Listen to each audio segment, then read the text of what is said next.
마태복음 18장 21절에서 35절까지 말씀, 그리고 로마서 14장 7절에서 8절까지 말씀입니다.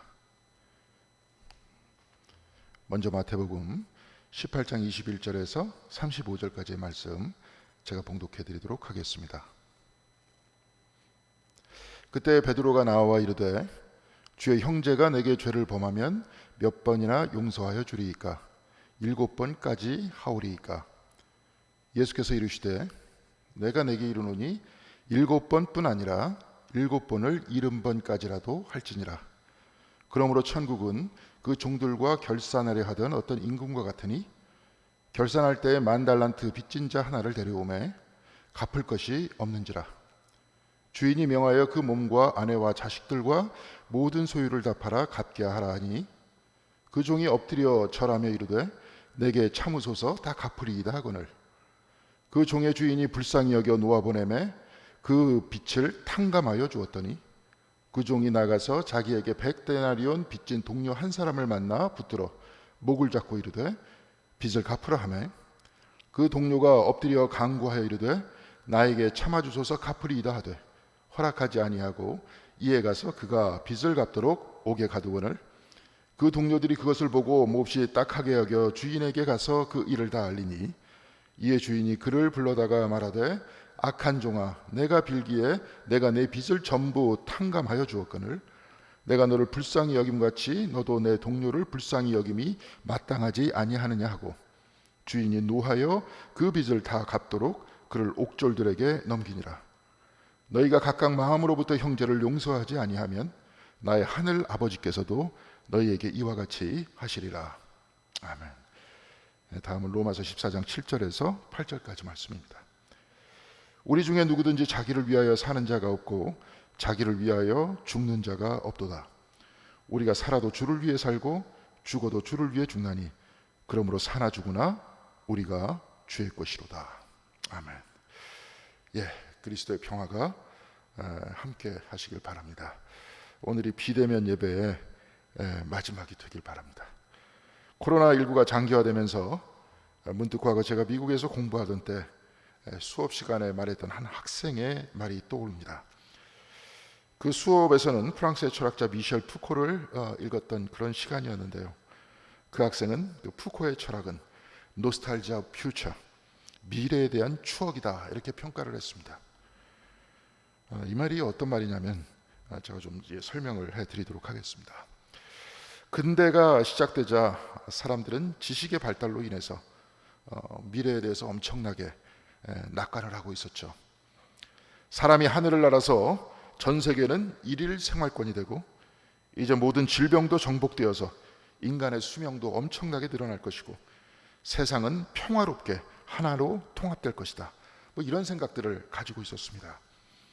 그런데 푸코는 지식의 발달이 인간에게 자유를 가져오는 것 같지만 사실은 자유가 아닌 통제와 억압을 가져왔다 이렇게 평가하고 있습니다. 예를 들어서 과거에는 집에 전화기 한 대밖에 없었죠. 그래서 집에 전화를 걸어서 통화가 안 되면 만날 수 없었습니다. 기다렸다가 다시 전화하든지 다음 날 통화해야 했습니다. 그런데 이제 우리는 거의 다 핸드폰을 가지고 다닙니다. 어느 곳에 있든지 전화하고 받을 수 있습니다. 편리하기도 하지만 족쇄이기도 합니다. 그리고 핸드폰을 켜놓으면 내가 어디에 있는지 다 알 수 있습니다. 주민등록증을 보면 그 번호가 있죠. 이제 그 번호를 치면 국가는 나에 대한 정보를 다 알 수 있습니다. 학교에 다닐 때 성적표에서부터 내가 낸 과태료까지 다 열람할 수 있습니다. 지금 길거리 곳곳에 CCTV가 있어서 우리를 안전하게 지켜준다고 하지만 동시에 우리를 감시하고 있습니다. 국회에서는 끊임없이 법을 만듭니다. 좋은 법을 만들어서 좋은 세상을 만든다 말할 수 있겠지만 또 한편에서 보면 이 법들이 우리의 행동과 생각까지 다 통제하게 되는 것 아닙니까? 지식이 늘어나 사람들은 핸드폰을 만들고 컴퓨터로 전 국민의 주민등록번호를 관리합니다. 곳곳에 CCTV를 설치하고 새로운 법을 만듭니다. 지식이 늘어나면 자유가 더 늘어나는 것이 아니라 통제와 감시가 더 심해지고 결국 부자유스럽게 된다는 것 아닙니까? 그래서 미셸 푸코는 더 이상 미래가 희망이 될 수 없다 이렇게 말합니다. 그래서 수업을 같이 들었던 그 친구는 노스탈지아 오브 퓨처, 미래에 대한 추억이라고 말했던 겁니다. 우리가 기대하던 미래는 이제 추억 속에서만 존재한다는 겁니다. 맥락은 다르지만 우리에게도 미래는 더 이상 희망이 아니라 추억일 뿐인 것 같습니다. 2020년 우리는 희망을 안고 한 해를 시작했습니다. 그런데 이제 우리가 진정 소망했던 적이 있었던가 이렇게 생각이 듭니다. 그래서 2020년 초에 가졌던 그 소망의 마음, 그 벅찬 마음이 그리워집니다. 이제 사람들은 교회를 더 이상 좋아하거나 신뢰하지 않습니다. 어떻게 된 것은 이렇게 된 것은 오늘 일이 아니라 이미 꽤 됐습니다. 그런데 특별히 요즘에는 더 합니다. 왜 이렇게 됐는지 제가 이야기하지 않아도 이미 다 알고 계실 겁니다. 몇몇 목회자나 신학자들이 교회가 반성한다, 회개한다 하면서 신문에 글을 올려도 사람들은 더 이상 그 말을 믿어주지 않습니다. 그리고 요즘에는 개신교 관련 신문 기사에 댓글을 읽기가 무섭습니다. 코로나19로 인해 대면 예배도 하지 못하는 이 마당에 이제 교회는 앞으로 몇 년이나 버틸 수 있을까 염려할 수밖에 없습니다. 이제 미래는 희망하는 것이 아니라 염려하는 것이 됐습니다. 노스탈지아 오브 퓨처, 미래에 대해서 추억할 수밖에 없게 된 겁니다. 그렇다면 과연 우리는 어디서부터 잘못한 겁니까? 교회의 위기와 미래의 회복 이런 주제로 저는 학자들과 또한 공부한 목회자들을 데리고 몇몇 시리즈 강의를 해보고 싶습니다. 그런데 제가 보기에 지금 한국 개신교의 문제 중에 가장 큰 것은 교회가 하나님 나라와 세상의 나라를 혼동하는 데 있다고 저는 그렇게 봅니다. 우리 교회의 종탑 위에는 십자가가 달려 있습니다. 예수께서 교회의 머리가 되시듯이 십자가는 우리 교회의 머리입니다. 인류의 죄를 용서하기 위해 십자가에서 희생당하신 예수 그리스도께서 우리의 머리이고 우리 삶의 중심입니다. 그래서 예수가 없이는 교회는 존재할 필요가 없다는 겁니다. 바울은 갈라디아서 2장 20절에 내가 그리스도와 함께 십자가에 못 박혔나니 이렇게 말씀했습니다. 그런즉 이제 내가 산 것이 아니요 오직 내 안에 예수께서 사신 것이라. 이제 내가 육체 가운데 사는 것은 나를 사랑하시어 자기 몸 버리신 하나님의 아들을 위해서 사는 것이라 이렇게 말했습니다. 갈라디아서 2장 20절은 바울뿐만이 아니라 모든 기독교인의 신앙 고백이 돼야 하는 것 아닙니까? 바로 이 말씀에 기초한 교회는 나를 위해 사는 사람이 아니라 예수를 위해 사는 사람들의 모임이 아닙니까? 이 신앙의 출발은 내가 그리스도와 함께 십자가에 못 박혔나니 바로 이 말씀입니다. 내가 살려고 하는 것이 아니라 내가 죽어서 다시 살아나신 그리스도께서 나를 통해 사시는 겁니다. 그런데 어느 순간부터 교회에서는 나를 십자가에 못 박는 것이 아니라 자꾸 남을 십자가에 못 박으라고 하는 목사들의 설교가 나오기 시작했습니다. 내가 죽는 것이 아니라 자꾸 남을 죽이라고 합니다. 이것은 신앙이 아닙니다. 신학도 아닙니다. 이것은 하나의 정치입니다. 기독교는 나를 죽이라고 하지만 정치는 남을 죽이라고 합니다. 남을 죽여야 내가 잘 된다는 겁니다. 요즘 부쩍 미국에서 경찰들이 흑인들에게 총을 쏘는 그러한 사건들이 신문 기사에 많이 올라오고 있습니다. 이에 흑인들은 거리로 나와서 데모하고 좀 잠잠할만 하면 경찰이 또 흑인을 쏘고 그러면 또 흑인들이 나와서 데모합니다. 이게 거의 무한 반복되고 있습니다. 그런데 지금 미국의 대통령 트럼프는 계속 경찰 편을 들고 있죠. 이것을 두고 이해할 수 없다고 하지만 다 계획이 있는 것 아닙니까? 트럼프는 흑인과 백인을 화해시키는 것이 아니라 일부러 싸움을 붙이고 있습니다. 미국에 흑인이 많아 보이지만 전체 인구의 16%밖에 되지 않습니다. 미국 인구의 65% 이상이 백인입니다. 백인들이 절대적으로 많기 때문에 트럼프는 인종 간에 일부러 갈등을 일으켜서 흑인들과 백인들을 나누어 놓는 겁니다. 이렇게 되면 자기에게 유리하게 되죠. 백인이 절대적으로 많기 때문입니다. 그래야 자기 지지율이 더 높아지기 때문입니다. 트럼프만 그러겠습니까? 정치란 게 다 이런 겁니다. 정치는 화해에 대해서 별 관심이 없습니다. 화해를 시킨다고 해도 이것이 자기와 자기 정당의 이득이 되기 때문에 그런 쇼를 하는 겁니다. 정당의 목적은 정권 획득입니다. 화해가 아닙니다. 그래서 필요하면 사람들을 분노하게 하고 증오하게 하면서 편을 갈라놓죠. 그래서 많은 편의 사람을 자기 지지세로 가져오려고 하는 겁니다. 그런데 문제는 이런 정치가 언제부턴가 교회 안으로 들어왔습니다. 증오가 들어오고 분노가 들어왔습니다. 그래서 내가 십자가에 못 박히는 것이 아니라 남을 십자가에 못 박으라고 합니다. 내가 죽겠다는 것이 아니라 남을 죽이라고 합니다. 개인적으로 지지하는 정당이나 정치인은 다 다를 수 있습니다. 우리도 대한민국 국민이고 좋건 싫건 정치인들이 법 만들고 세상을 만들기 때문에 그렇습니다. 그러나 기독교 신앙은 세상의 나라가 아닌 하나님의 나라를 추구하는 것 아니겠습니까? 그래서 편을 나누어 놓는 것이 아니라 모두가 하나 되는 사랑의 나라를 위해 기도하고 실천하는 것 아닙니까? 모두가 하나 되는 날, 바로 모두가 하나 되는 나라, 사랑의 나라, 바로 이 나라가 하나님의 나라입니다. 과거 구약 성경에서는 하나님의 나라 백성은 율법을 지키며 살아야 하는 하나의 법치주의적 백성들이었습니다. 이들에게 여호와는 왕이셨고 유대 나라의 실질적인 왕은 다윗이나 솔로몬 같은 왕이 아니라 하나님이셨습니다. 왕은 하나님의 대리인이고 이스라엘의 왕은 하나님이었습니다.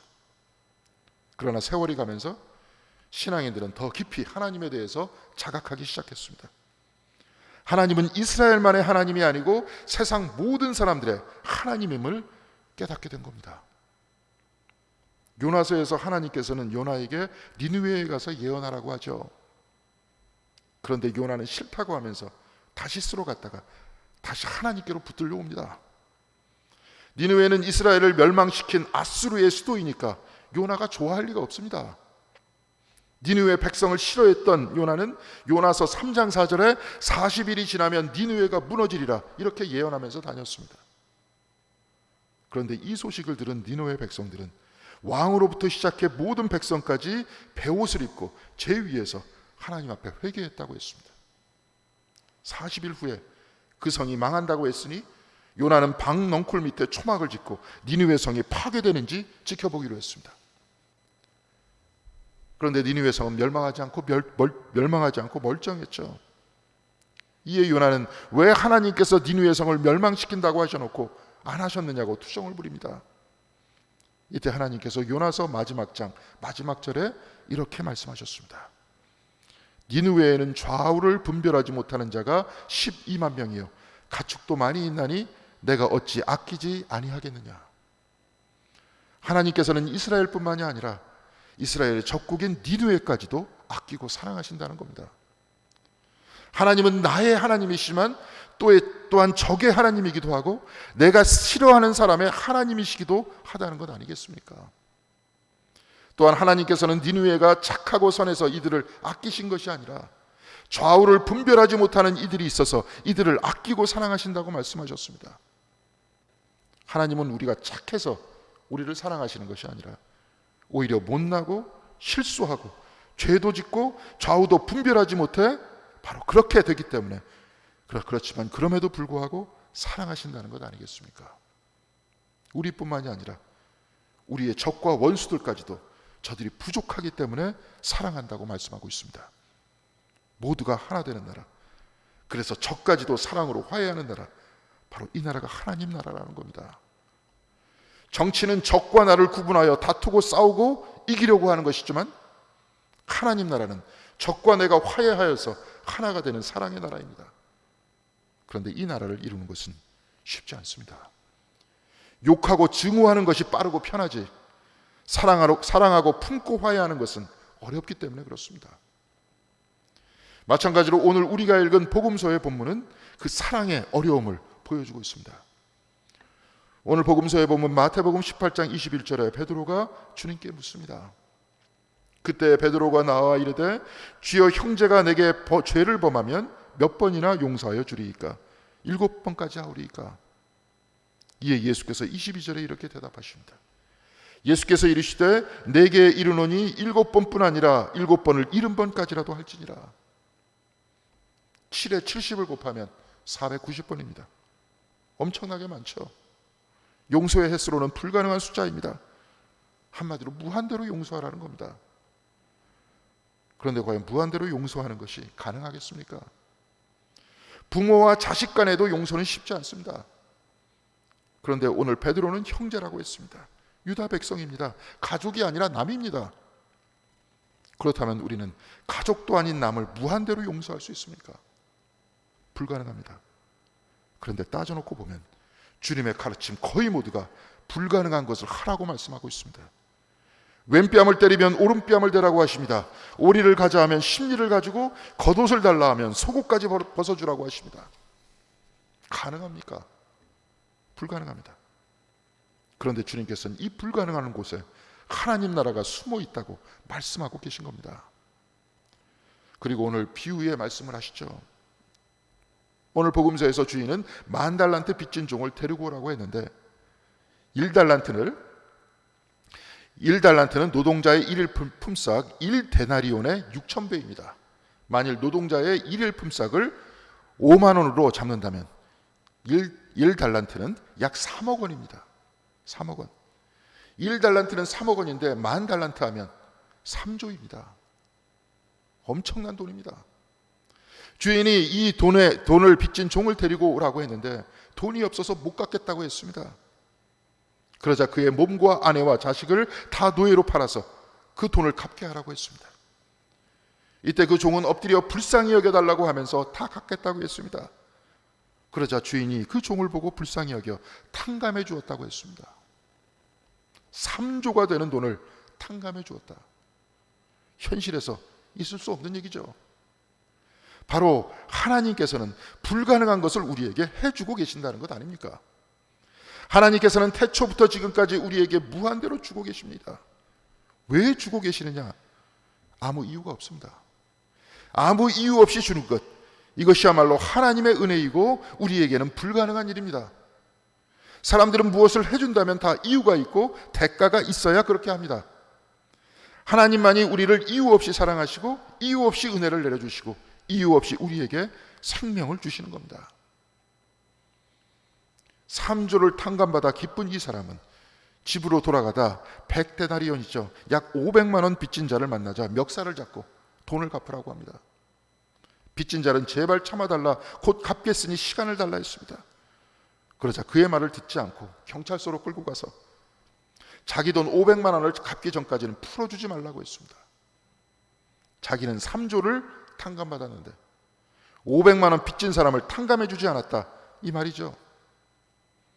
이걸 본 사람들이 붙들려 경찰서에 간 그 사람을 불쌍하고 딱하기도 해서 주인에게 다 고해바쳤더니 주인은 그 종을 데리고 오라고 했습니다. 그리고 그 주인은 이렇게 말하죠.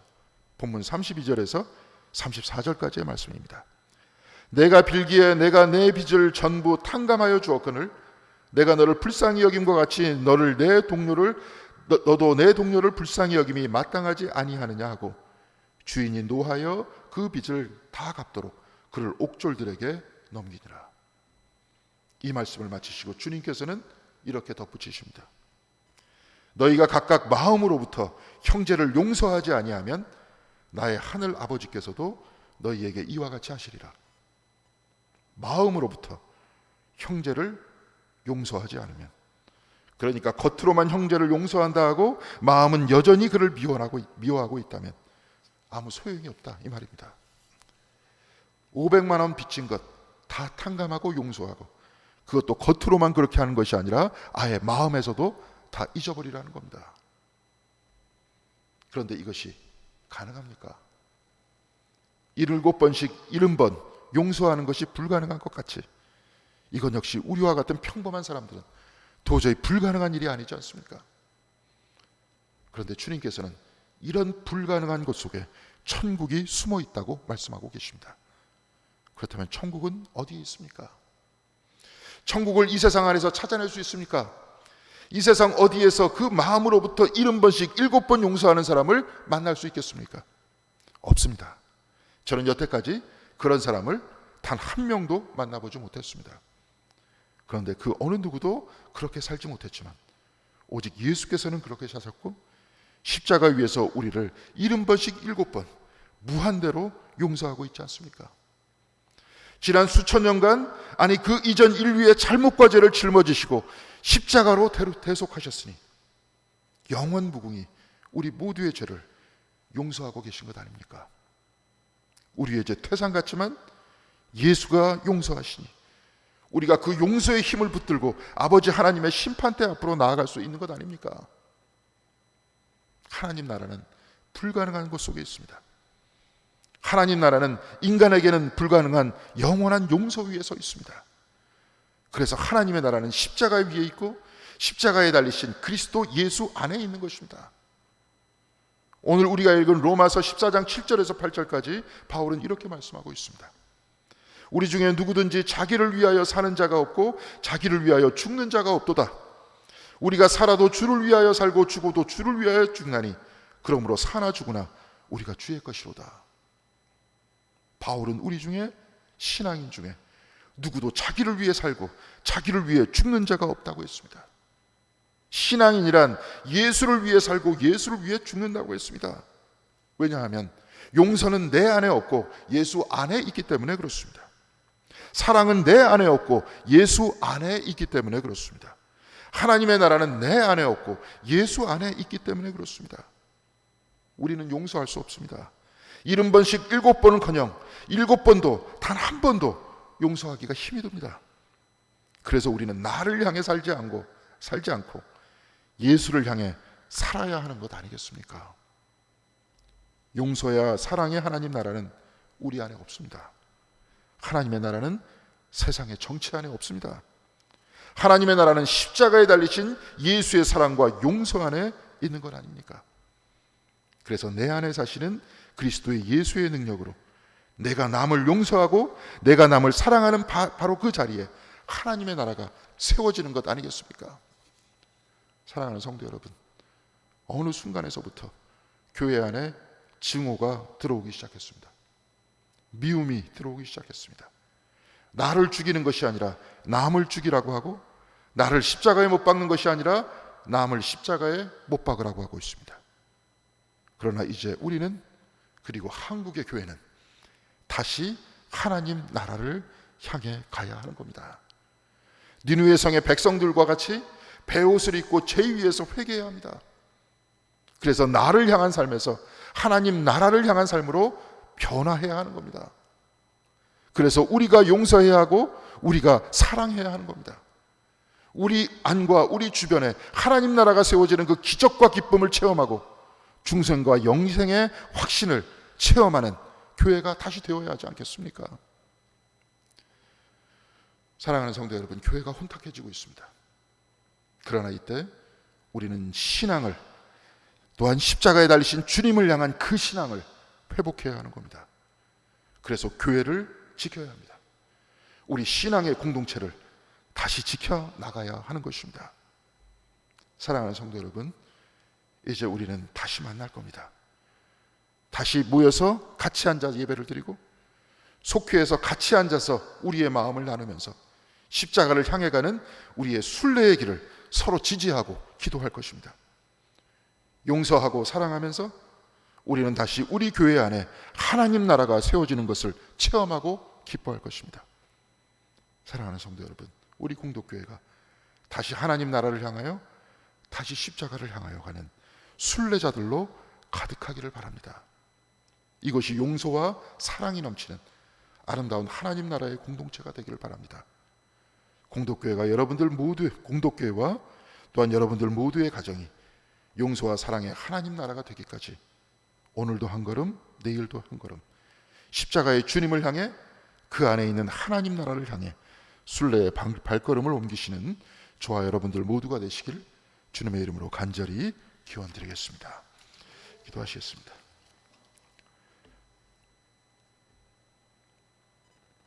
남을 품고 사랑하고 용서하는 것은 힘이 듭니다. 또한 그 마음은 내 안에 없고 오로지 십자가에 달리신 주님 안에 있음을 고백합니다. 내 안에 없으니 주님으로 향해야 하고, 그래서 나를 위해서 사는 것이 아니라 주님을 위해서 살아야 한다는 바로 우리의 그 처음 마음을 회복할 수 있도록 주여 우리 모두를 인도하여 주시옵소서. 남을 사랑하고 용서하는 것보다 증오하고 저주하는 것이 더 빠르고 더 쉽기 때문에 너무나도 많은 사람들이, 또한 우리를 포함해서 그러한 입술과 마음의 범죄를 저질렀습니다. 주여 우리 모두를 용서하여 주시옵시고, 또한 주님께서 용서하라고 하셨듯이 용서의 마음이 생길 때까지 오늘도 한 걸음, 내일도 한 걸음 십자가를 향해서 나아가는 저희들이 다 될 수 있도록 주여 붙들어 주시옵소서. 공동교회와 우리 주변에 사랑과 용서의 마음이 충만하게 열려 우리가 서로 만날 때마다 이곳에서 하나님 나라를 받다라고 고백하는 저희들이 될 수 있도록 붙들어 주시옵시고, 십자가가 주님의 사랑이 우리 신앙과 우리 삶의 중심이 될 수 있도록 주여 인도하여 주시옵소서. 다시 만날 때까지 주님께서 우리 모두를 지켜주시옵시고 성령께서 함께하여 주시어서 언제나 우리 교회와 또한 세상에 있는 모든 교회가 성령 안에서 서로 소통하며 하나가 될 수 있는 아름다운 역사가 우리 한국의 교회에서 다시 일어날 수 있도록 붙들어 주시옵소서. 예수 그리스도 이름으로 기도드렸습니다. 아멘.